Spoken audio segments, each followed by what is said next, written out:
Mi nombre es María Fernanda Puyana y mi compañera es Isabela Valencia. Nosotros les vamos a presentar un vistazo a la biología cuántica. La mecánica cuántica en la biología. Nosotros podemos ver que todo nuestro ambiente está constituido por medio de iones, átomos y moléculas, los cuales tienen una base de metodología y de procedimientos en la mecánica cuántica. Y la biología cuántica explora la posibilidad de que algunos de los efectos de los quantums puedan ser aplicados para poder explicar o describir ciertos procesos biológicos, como lo son la fotosíntesis, la migración en las aves, el ADN, entre muchos otros. Bueno, primero hay que explicar ciertos conceptos básicos para poder entender la biología cuántica. El primero es la superposición. La superposición trata de en dónde se va a encontrar un electrón en el espacio. Esto se dio gracias al experimento de la rendija de Young. Pero para un mejor entendimiento de este experimento se va a presentar un ejemplo. Se tiene un sistema en donde hay una caja al azar. Esta caja al azar va a mandar va a mandar un electrón a dos cajas, una roja y una azul, como se puede ver en el video. Y este electrón, pues como es aleatorio, no se sabe dónde se encuentra. Y las probabilidades, porque la biología cuántica y en general la física cuántica, todo se rige por probabilidades. Luego la probabilidad de encontrar el electrón en la caja roja es el 50% y encontrarlo en la caja azul también es el 50%. La segunda parte del experimento ya trata de una placa que se encuentra por detrás de las cajas y el electrón lo que va a hacer es que una vez se dispare de la caja al azar y no se sepa en cuál caja, si la roja o la azul va a estar, se abre una compuerta de la caja y el electrón va a salir de la caja y va a ser proyectado a la pared. Y la pared va a generar un punto y este punto va a significar en dónde se encontraba el electrón. Y aquí tenemos la probabilidad de que se encuentre 50% en la roja y 50% en la azul. Bueno, y se debe tenerse en cuenta de que el electrón está en constante movimiento dentro de la caja. Así, una vez es disparado, pues no se sabe si va de línea recta o va un poco desviado. La tercera parte del experimento se pone a prueba de que se abren las dos tapas de las cajas. Y pues uno diría que se espera que siga el mismo patrón, el primer patrón, pero esto no es así.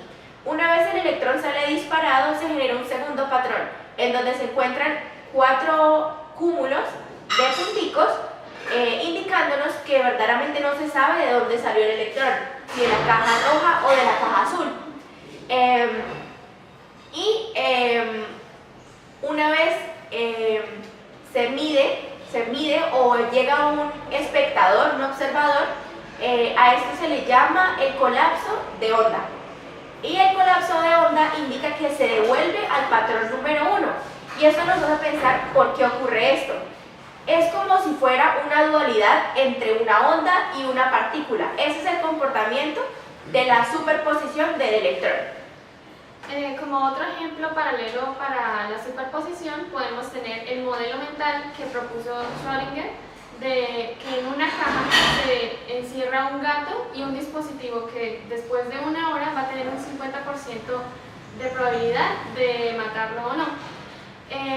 En cuanto a la mecánica cuántica, después de este momento, de pasada una hora, si un observador va y revisa el estado del gato, lo que nos dice la mecánica cuántica es que un momento antes de que esto ocurra, de que la medición de este estado se dé, va a haber un momento en el cual estas dos posibilidades se dan, o sea que el gato está igualmente vivo y igualmente muerto.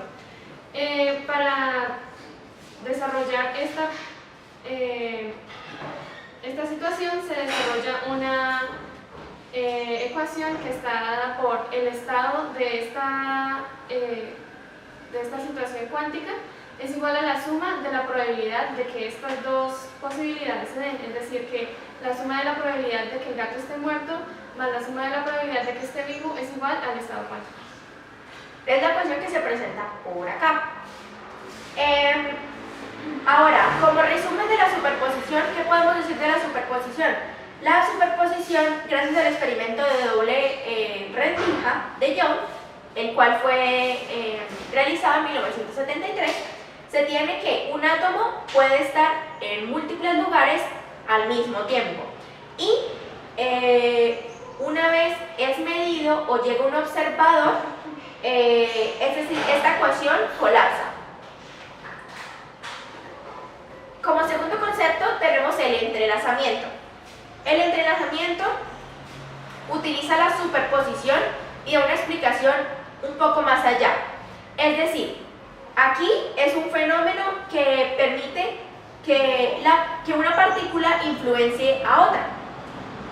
Y viene un término que es el de acción fantasmal a distancia, el cual fue propuesto en 1935 por Einstein mientras refutaba parte de la superposición. Y con esto aparece la paradoja llamada EPL. Ahora, para entender un poco el entrelazamiento de las partículas, imaginemos que tenemos una partícula, la cual aparece como P1, la cual va a estar en superposición de estados.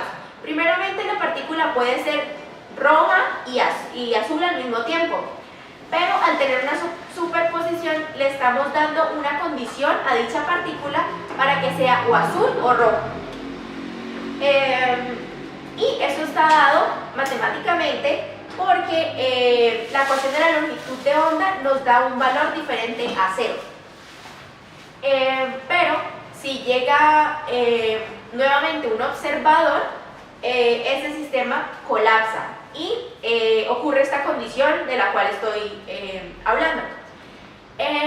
Como segundo, imaginaremos que ahora existe una segunda partícula con la misma superposición de la primera, es decir, dicha partícula puede ser o roja o azul, pero está condicionada con la primera. Si la primera es azul, la segunda va a ser roja, y si la primera es roja, la segunda va a ser azul.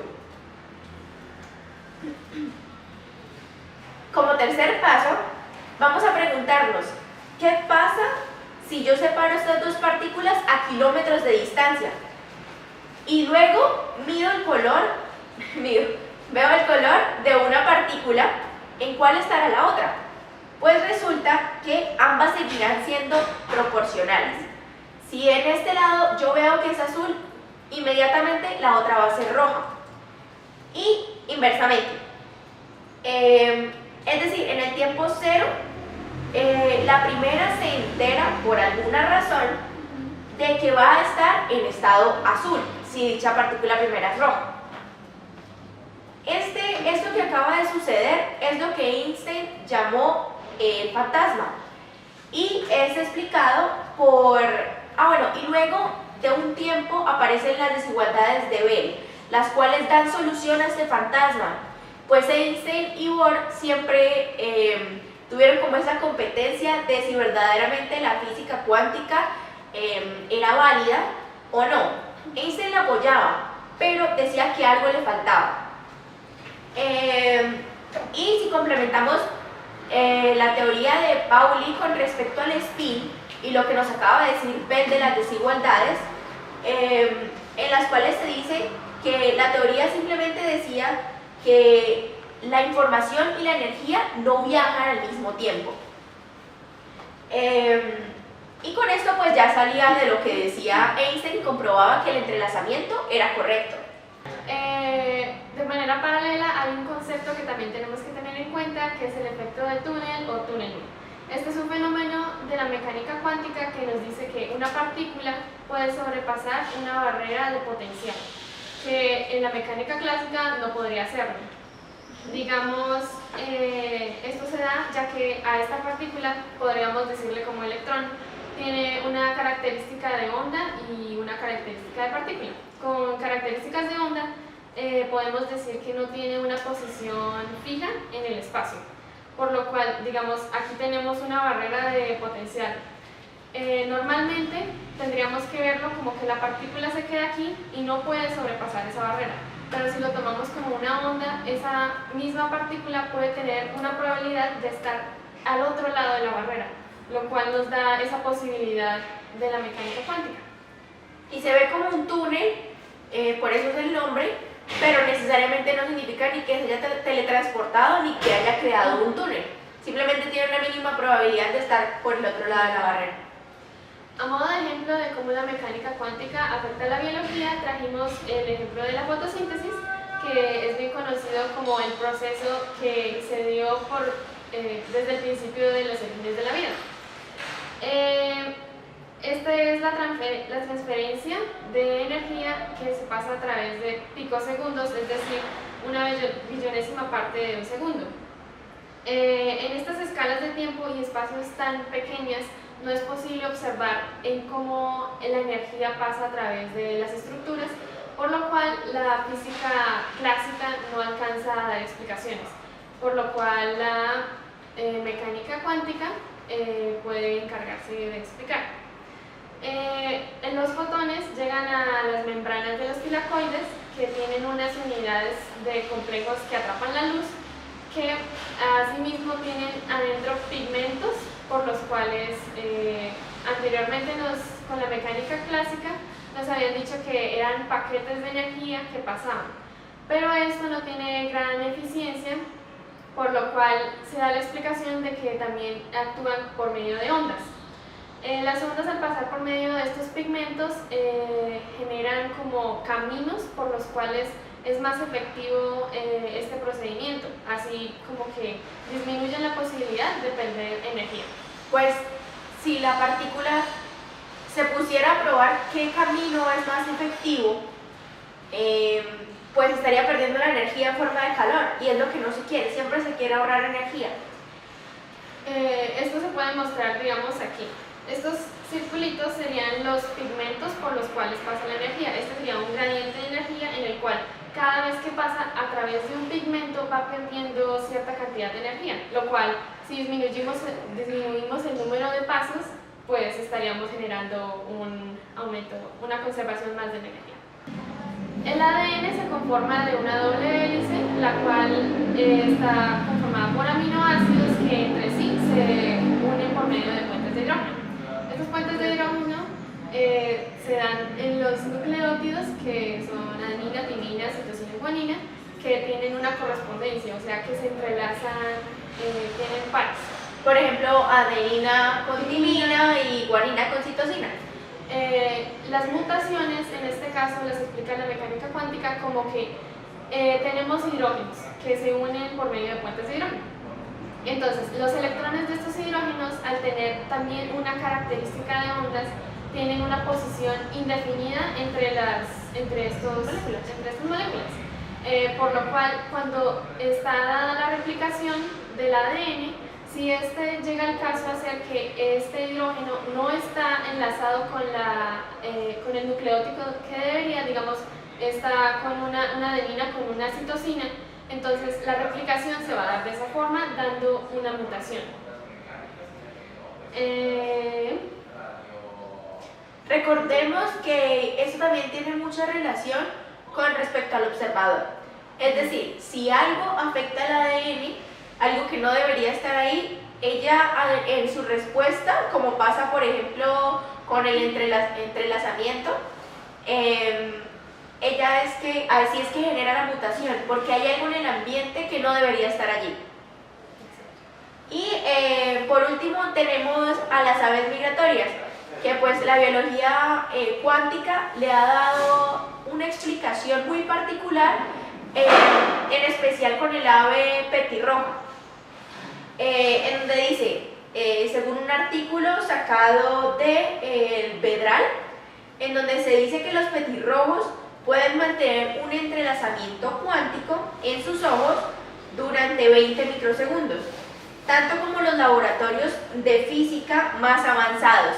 Claramente esto dejó en shock a un montón de personas, y desde allí se generaron muchas críticas.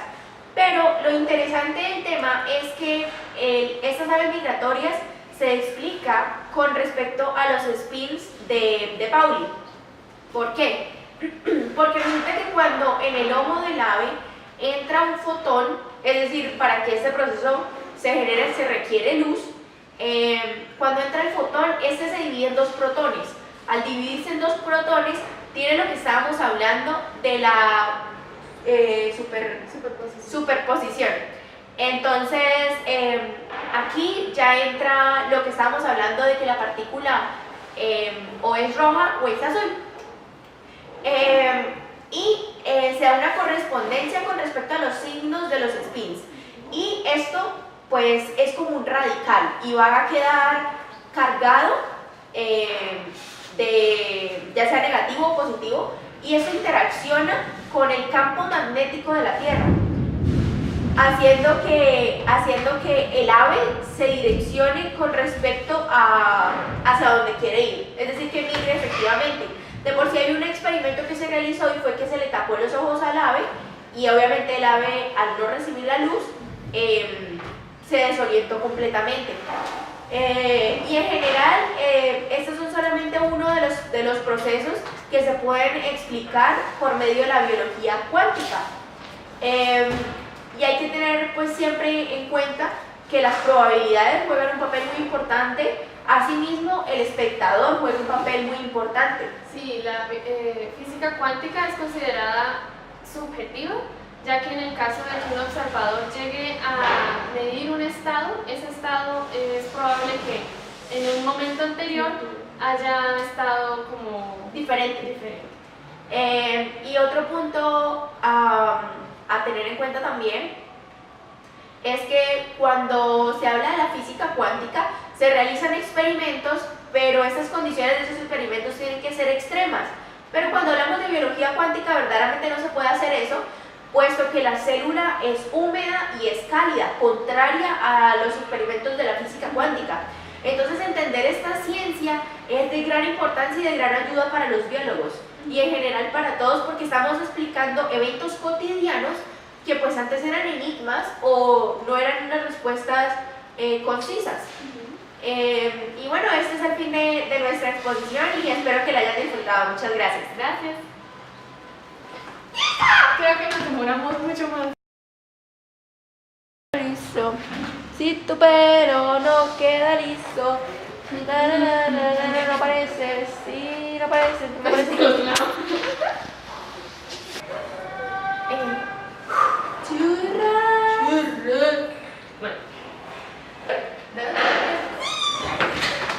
No.